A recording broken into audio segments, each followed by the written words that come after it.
ನಗರದ ಪಟ್ಟಣಗೆರೆಯ ಶೆಡ್ ರಹಸ್ಯ. ಎಫ್ಎಸ್ಎಲ್ ವರದಿಯಲ್ಲಿ ಏನೆಲ್ಲ ಉಲ್ಲೇಖ ಆಗಿದೆ, ತನಿಖಾಧಿಕಾರಿಗಳು ಯಾವೆಲ್ಲ ವಿಚಾರವನ್ನ ವರದಿಯಲ್ಲಿ ಉಲ್ಲೇಖ ಮಾಡಿದ್ದಾರೆ, ಮತ್ತಷ್ಟು ಕಂಟಕವಾಗಲಿದೆ ಎಫ್ಎಸ್ಎಲ್ ವರದಿ. ಪ್ರಮುಖವಾಗಿ ದರ್ಶನ್ ಅವರಿಗೆ ಕಂಟಕವಾಗುವುದೇ ಸಾಕ್ಷ್ಯಗಳು. 1, 2, 10, 20 ಸಾಕಷ್ಟು ಸಾಕ್ಷ್ಯಗಳನ್ನ ಪೊಲೀಸರು ಕಲೆ ಹಾಕಿದ್ದಾರೆ.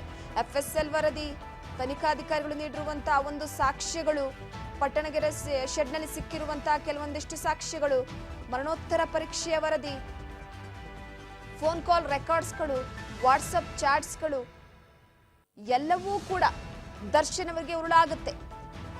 ಆರ್ಆರ್ ನಗರದ ಪಟ್ಟಣಗೆರೆ ಶೆಡ್ನ ರಹಸ್ಯವನ್ನ ಬಿಚ್ಚಿಡೋದಕ್ಕೆ ಇಷ್ಟು ವರದಿ ಸಾಕಲ್ವೆ. ಎಫ್ಎಸ್ಎಲ್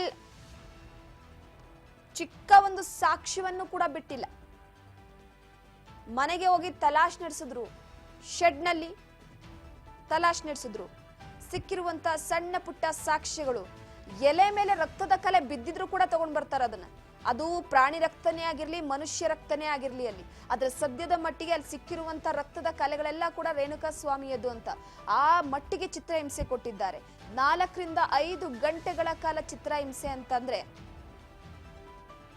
ಆತನ ಕಿವಿ ಕಟ್ಟಾಗಿದೆ, ಬಾಯಿ ದವಡೆ ಒಡೆದೋಗಿದೆ, ತಲೆ ಮೇಲೆ ರಾಡ್ನಿಂದ ಕುಟ್ಟಿ ತೂತ ಮಾಡಿದ್ದಾರೆ, ಎದೆಗೆ ಚುಚ್ಚಿದ್ದಾರೆ, ಬೆನ್ನಿನ ಮೂಳೆಯನ್ನ ಮುರಿದಿದ್ದಾರೆ, ಮೊಣಕಾಲನ್ನ ಮುರಿದಿದ್ದಾರೆ, ಆತನ ಅಂಗಾಂಗಕ್ಕೂ ಕೂಡ ಹಿಂಸೆ ಕೊಟ್ಟಿದ್ದಾರೆ. ಬಗೆದಷ್ಟು ಬಯಲಾಗ್ತಾ ಇದೆ. ಆ ದೇಹದ ಸ್ಥಿತಿ ಹೇಗಿತ್ತಪ್ಪ ಅಂತಂದ್ರೆ ಸಂಪೂರ್ಣವಾಗಿ ನರಳಿ ಸಾಯಿಸಿರುವಂಥದ್ದು. ಸಿನಿಮಾದಲ್ಲೂ ಕೂಡ ಇಷ್ಟು ಕೆಟ್ಟದಾಗಿ ತೋರಿಸಲ್ಲ, ಇಷ್ಟು ಕೆಟ್ಟದಾಗಿ ಕೊಲೆ ಮಾಡಿಸಲ್ಲ ಅನ್ಸುತ್ತೆ. ಆ ಮಟ್ಟಿಗೆ ಕ್ರೌರ್ಯತೆಯನ್ನ ಮೆರೆದಿದ್ರು ದರ್ಶನ್ ಅಂಡ್ ಗ್ಯಾಂಗ್. ಮಾನವೀಯತೆ ಇರುವಂತಹ ಮನುಷ್ಯರು ಯಾರು ಕೂಡ ಈ ರೀತಿ ವರ್ತಿಸಲ್ಲ. ರೇಣುಕಾ ಸ್ವಾಮಿ ಮೇಲೆ ಅಷ್ಟೊಂದು ಕ್ರೌರ್ಯತೆ ಬರೋದಕ್ಕೆ ಏನು ಕಾರಣ? ಲಾರಿಯ ಹಿಂಭಾಗಕ್ಕೆ ಗುದ್ದಿರೋದ್ರಿಂದ ತಲೆಗೆ ಗಾಯವಾಗಿದೆ. ನಾನಾ ರೀತಿಯಾಗಿ ಆತನ ಮೇಲೆ ಹಲ್ಲೆ ಮಾಡಲಾಗಿದೆ. ಎದೆಯ ಎಲುಬು ಕಟ್ಟಾಗಿದ್ದು ತಲೆಗೆ ಗಂಭೀರವಾದಂತ ಗಾಯವಾಗಿದೆ. ಎದೆ ಎಲುಬೆ ಕಟ್ಟಾಗೋಗ್ಬಿಟ್ಟಿದೆ. ತಲೆ ಮೇಲೆ ತೂತುಗಳನ್ನ ನಾವು ಗಮನಿಸಬಹುದಿತ್ತು, ಆ ಹೋಲ್ಗಳನ್ನ. ಬಟ್ಟೆ ತೊಳೆದಿದ್ರು ಕೂಡ ಲೂಮಿನಲ್ ಟೆಸ್ಟ್ ನಲ್ಲಿ ರಕ್ತದ ಕಲೆ ಪತ್ತೆಯಾಗಿರುವಂತದ್ದು. ಎಷ್ಟೇ ವಾಶ್ ಮಾಡಿದ್ರು ಕೂಡ ಎರಡೂ ಬಟ್ಟೆಯಲ್ಲೂ ಕೂಡ ಮೃತ ರೇಣುಕಾ ಸ್ವಾಮಿಯ ರಕ್ತದ ಆ ಒಂದು ಮಾದರಿ ಪತ್ತೆಯಾಗಿದೆ. ಕಪ್ಪು ಬಣ್ಣದ ಟಿ ಶರ್ಟ್, ನೀಲಿ ಕಲರ್ ಜೀನ್ಸ್ ಪ್ಯಾಂಟ್. ಇದು ಮತ್ತೊಂದು ಸಾಕ್ಷ್ಯಗಳು. ಆರ್ಆರ್ ನಗರ ನಿವಾಸದಲ್ಲಿ ವಶಕ್ಕೆ ಪಡೆದಂತಹ ಬಟ್ಟೆ ಇದು.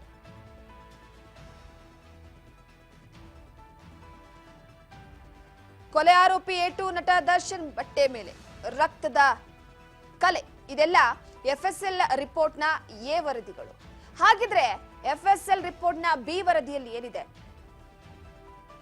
ದಾಸನ ಜೀಪ್, ಸ್ಕಾರ್ಪಿಯೋ, ರೇಣುಕಾ ಕರೆತಂದಂತ ಎಂಟಿಯೋಸ್ ಇವೆಲ್ಲವೂ ಕೂಡ ಸಾಕ್ಷ್ಯ. ಸಿಸಿಟಿವಿಯಲ್ಲಿ ರೆಕಾರ್ಡ್ ಆಗಿದೆ. ಶೆಡ್ಗೆ ಬರ್ತಾ ಇರುವಂತ 11 ವಾಹನಗಳ ದೃಶ್ಯ ಕೂಡ ಮ್ಯಾಚಿಂಗ್ ಆಗಿದೆ. 11 ವಾಹನ. ರೇಣುಕಾ ಹತ್ಯೆ ಬಳಿಕ ಶವ ಸಾಗಿಸಿರುವಂತದ್ದು ಕೂಡ ಸಿಸಿಟಿವಿಯಲ್ಲಿ ರಿಟ್ರೀವ್ ಮಾಡಲಾಗಿದೆ. ರೇಣುಕಾ ಸ್ವಾಮಿಯನ್ನ ಶೆಡ್ಗೆ ಕರೆತರುತ್ತಾ ಇರುವಂತಹ ಸಿಸಿಟಿವಿ ವಿಡಿಯೋವನ್ನ ಕೂಡ ರಿಟ್ರೀವ್ ಮಾಡಲಾಗಿದೆ. ಅಂದ್ರೆ ಸಿಸಿಟಿವಿ ಡಿವಿಆರ್ಗಳ ರಿಟ್ರೀವ್ ಎಫ್ಎಸ್ಎಲ್ ಅಧಿಕಾರಿಗಳು ಮಾಡಿರುವಂತದ್ದು. ಮಾಡಿ ಆ ಸಾಕ್ಷ್ಯವನ್ನ ವಶಪಡಿಸಿಕೊಂಡಿದ್ದಾರೆ. ಟೆಕ್ನಿಷಿಯನ್ಸ್ ಕರೆಸಿ ವಿಡಿಯೋ ಡಿಲೀಟ್ ಅನ್ನ ಮಾಡಿದ್ರು ದರ್ಶನ್ ಅಂಡ್ ಗ್ಯಾಂಗ್. ಶೆಡ್ನಲ್ಲಿ ಪೊಲೀಸರ ಭಯದಿಂದ ಸಿಸಿಟಿವಿ ವಿಡಿಯೋಗಳನ್ನೆಲ್ಲ ಕೂಡ ಡಿಲೀಟ್ ಮಾಡಿಸಿದ್ರು. ಆದರೆ ಆರೋಪಿಗಳು ಮೀಟಿಂಗ್ ಮಾಡಿರೋ ಬಗ್ಗೆ ಸಾಕ್ಷ್ಯ ಕೂಡ ಲಭ್ಯವಾಗಿದೆ. ಕೊಲೆಯಾದ ಬಳಿಕ ದರ್ಶನ್ ಅವರು ಪವಿತ್ರ ಗೌಡ ಅವರನ್ನ ಮೀಟ್ ಮಾಡಿದ್ದಾರೆ.